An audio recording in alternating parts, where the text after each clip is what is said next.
এইকেইদিন বতৰটো দেখি চিন্তা হৈ গৈছিল যে যি ৰ'দ দিছে কেনেদৰে শ্বুটিং কৰিম, যিহেতু আজি আউটডোৰ শ্বুটিং আছে। কিন্তু ভগৱানৰ কৃপা থাকিল আজিৰ দিনটোত ইমান ধুনীয়া বতৰ কৰিলে। আৰু আজি আমি শ্বুটিং কৰিবলৈ গ'লোঁ আদাবাৰীৰ অটল উদ্যানলৈ। সেইটো গৈ ইমান ধুনীয়া এটা পৰিৱেশ। যিসকলে উদ্যানখনলৈ গৈছে তেওঁলোকেতো গম পায়েই কিমান ধুনীয়া এটা পৰিৱেশ, আৰু যিসকলে নাই যোৱা তেওঁলোকৰ কাৰণে এটা স্পেচিয়েল ভিডিঅ' এইটো।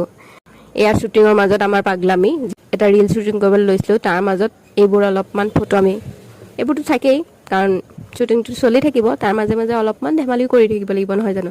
পাৰ্কখনৰ প্ৰত্যেকটো ঠাই প্ৰত্যেকটো বস্তু ইমান ধুনীয়াকৈ ৰাখিছে, আৰু ইমান ধুনীয়া ধুনীয়া ফুল চব ফালৰ পৰা বিৰাট ভাল লাগে। মানে আমি যিহেতু আজি দিনৰ ভাগত গৈছিলোঁ, যেতিয়া সন্ধিয়া হ'ব লাইট জ্বলিব তেতিয়াতো আৰু বেছি ভাল লাগিব। সকলোতকৈ মোক বেছি এট্ৰেক্ট কৰিলে এই মন্দিৰ ভাগে।